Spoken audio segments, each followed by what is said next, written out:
Hello friends. మనం శ్రీమద్ వాల్మీకి రామాయణం నుంచి ఒక ప్రశ్నను పరిశీలిద్దాం. క్వెషన్ ఏంటంటే, where did Ravana keep Sita during her stay in Lanka? సీతను రావణుడు లంకలో ఎక్కడ ఉంచారు అని చెప్పి ప్రశ్న అడుగుతున్నారు. ఆప్షన్స్ వచ్చి నందనవనం, కుందలవనం, అశోకవనం, కాండవవనం. సమాధానం అశోకవనం. మనం 10వ తరగతి తెలుగు ఉపవాచకం మన ఇతిహాసం రామాయణంలో పరిశీలిస్తే, రావణుడు సీతాదేవిని తీసుకొని ఆకాశ మార్గం పట్టాడు. దీనురాలిన సీత హీనుడైన రావణుని పరిపర విధాలా దూషించింది.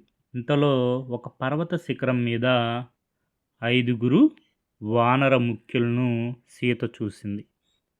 ఉత్తరీయపు కొంగులో తన ఆభరణాలను కొన్నిటిని మూటగట్టి వారి మధ్య పడేటట్లు వదిలింది.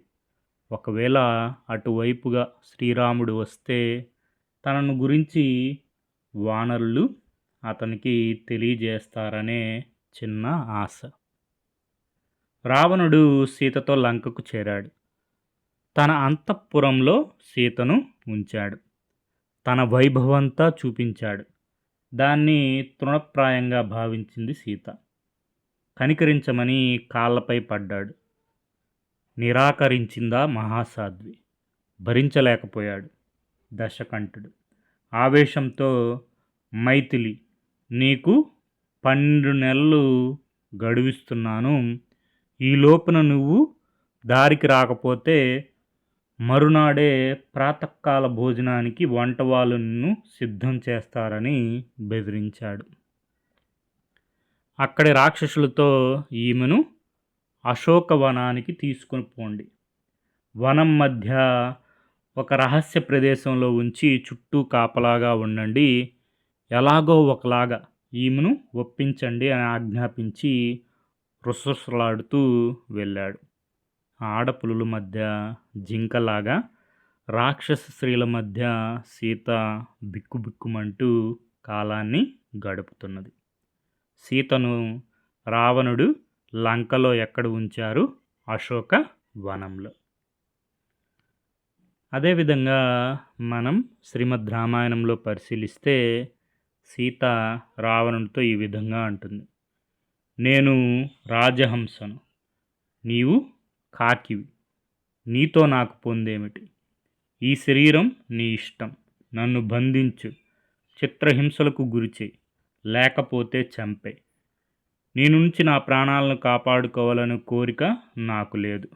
నీవు ఏమి చేసినా నేను మాత్రం నీకు లొంగను, జాగ్రత్త అని పలికి తల ఉంచుకొని నిల్చుంది సీత. సీత మాటలు విని రావణుడు కోపగించుకోలేదు. ఇప్పటిదాకా రావణుడు తన సంపదలు, ఐశ్వర్యం చూపి ఆశ పెట్టాడు. కానీ సీత లొంగలేదు. ఇప్పుడు సీతను బెదిరించి లొంగ తీసుకోవాలని అనుకున్నాడు. సీతను చూచి పరుషంగా ఇలా అన్నాడు: ఓ సీత, ఇంక నీవు ఏమి చెప్పినా నేను వినదలుచుకోలేదు. నీకు 12 మాసాలు గడువు విధిస్తున్నాను. ఈ లోపల నీవు నా సరసన చేరాలి. లేకపోతే నిన్ను వంటశాలకు పంపించి ముక్కలు ముక్కలుగా నరికించి నాకు ఆహారంగా తయారు చేయించుకుంటాను, జాగ్రత్త అని పలికాడు. సీతకు కాపలాగా ఉన్న రాక్షస స్త్రీలతో రావణుడు ఇలా అన్నాడు: మీరు సీతకు కాపలాగా ఉండండి.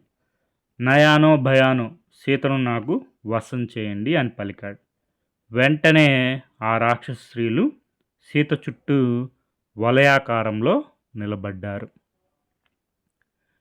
ఈ సీత రాజాంతఃపురంలో ఉండడానికి అర్హురాలు కాదు.